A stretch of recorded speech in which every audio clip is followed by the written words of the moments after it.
දවස් 3කට කලින් මොරටුව දුම්රිය ස්ථානයේ ළඟ පුංචි පුතෙක් කෝච් එකට පනිනවා. පොඩි එකා එතනම ඇඟේ කෑලි එකතු කරලා තියෙන්නේ මල්ලකට දාගෙන. යකඩෝ අවුරුදු 12ක පොඩි එකෙක් කෝච් එකට පනින්න හිත හදාගෙන තියෙන්නේ කොහොමද? බඩගින්න හත්වලා මේ බඩගින්න අප්පා කුඩු ගහන්න පුරුදු වෙලා පොඩි එකා මාස ගානකින් පාසල් ගිහින්නේ කන්ට බොන්ට කිසිම දෙයක් ගෙදර පැත්ත පලාතක නැහැ. අක්කනම් දැන් පරිවාසෙ ඉන්නේ. හැබැයි පොඩි එකාට කිසිම හවුහරණක් නැහැ.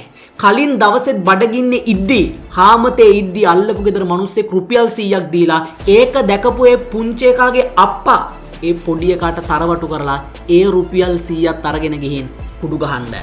අන්තිමේදී අම්මට කියලා තියෙනවා අම්මේ අපි කෝච්චියට පනිමුද කියලා.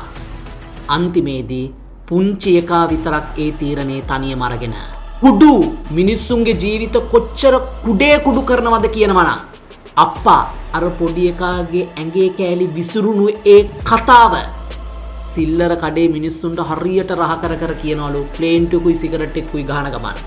ඒ අප්පා නම් දැන් මොරටුව පැත්ත පලාතක නැහැ. හැබැයි ඒ පුංචි එකා මේ වෙද්දි ජීවතුන් අතර නැති එක තමයි දුකට කාරණාව. තවත් මේ වගේ පුංචි එවුන් කී දෙනෙක් නැති වෙන්න ඕනද අපි මේ කතාව ගැන විවෘතව කතා කරන්න. දරුවා කාගේද නෙවෙයි කාගේ උනත් දරුවෙක් විදිහට අපි සැලකිය යුතු නැද්ද? දරුවෙක් වැදූ පළියට එයාලා අම්මලා අප්පලා වෙන්නේ නැහැ. දරුවෙක් හරි විදිහට හදන්නත් ඕන. හරි විදිහට හදන්න බැයි නම් ඒක අපරාධමේ වරදක්. දණ්ඩ නීති සංග්‍රහයේ 308 වගන්ති වලට අනුව දරුවෙක්ව නොසලකා හැරීම, අයුතු ලෙස සැලකීම, දරුවෙක්ව අතහැර දැමීම, දරුවෙක්ගේ සෞඛ්‍යයට හරි යහපැවැත්මට හරි හානිදායක ආකාරයෙන් කටයුතු කිරීම උපරිම අවුරුදු 10ක් දක්වා සිර දඬුවම් ලැබිය හැකි වරදක් වෙනවා. එහෙනම් දරුවෙක්ගේ බාරකාරීත්වයේ දරනවා කියන්නේම ලොකු වගකීමක්.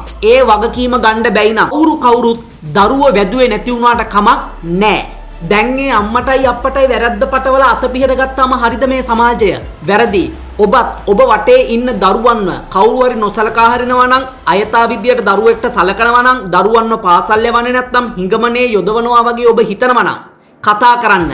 ඔබේ පෞද්ගලිකත්වයේ ආරක්ෂා වන පරිදි නිර්නාමික වුණත් කතා කරන්න පුළුවන්. මේ අංකය මතක තියාගන්න.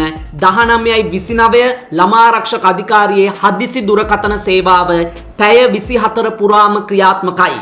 අනිත් කාරණාව අධ්‍යාපන ආඥා පනතට වුණුව අවුරුදු 5 16ත් අතර දරුවෙක් අනිවාර්යෙන් පාසල් යවන්න ඕන. එතකොට පාසල් කමිටු කියලා තියෙනවා. විදුහල්පතිවරු ඉන්නවා. ගුරුවරු ඉන්නවා.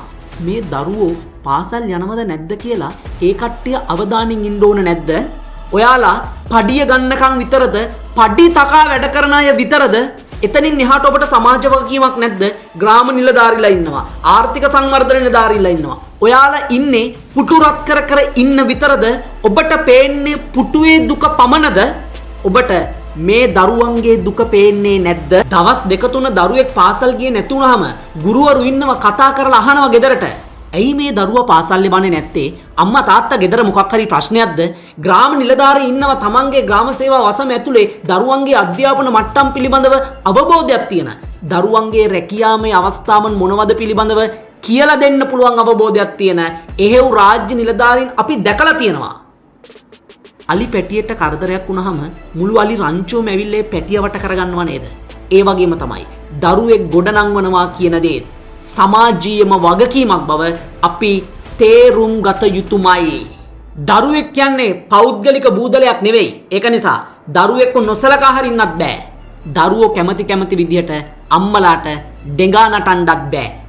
ඇයි එහෙම කියන්නේ කියලා මේ වීඩියෝ එක සාක්ෂි දරාවි.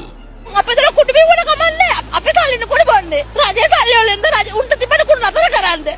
පේනවනේ අම්මා අප්පලා දරුවෙක් හරියට හැදුවේ නැතුණාම ඒකේ පීඩනේ මුළු සමාජයටමයි තියෙන්නේ. ඒක නිසා ඔබ අසල ඔබ අවට ඉන්න සමාජයේ යම්කිසි දරුවෙක් වැරදි විදිහට හැසිරෙනවා නම් වැරදි ගමනක යනවා වගේ ඔබට පේනවා නම් දෙමව්පියන් මේ පිළිබඳව කිසිම සාවධානයක් නැත්නම් ඔබට කතා කරන්න පුළුවන් අංකය මතක තියාගන්න 1929 ඒ සමාජයේ වගකීම අපිට ඉටු කරන්න බැයි නම් පාලකයාට කතිර විතරක් ගහලා සමාජය හැදෙයි කියලා බලාගෙන ඉන්නවා නම් මේ සමාජය හැදෙන්න තව ගොඩාක් කාලයක් යයි. මේ පිළිබඳව ඔබටත් විවිධාකාර අදහස් තියෙන්න පුළුවන්. කමෙන්ට් සෙක්ෂන් එකේ උර්තයි. ජය වේවා. දරුවා කාගේද නෙවෙයි කාගේ වුණත් දරුවා දරුවමයි.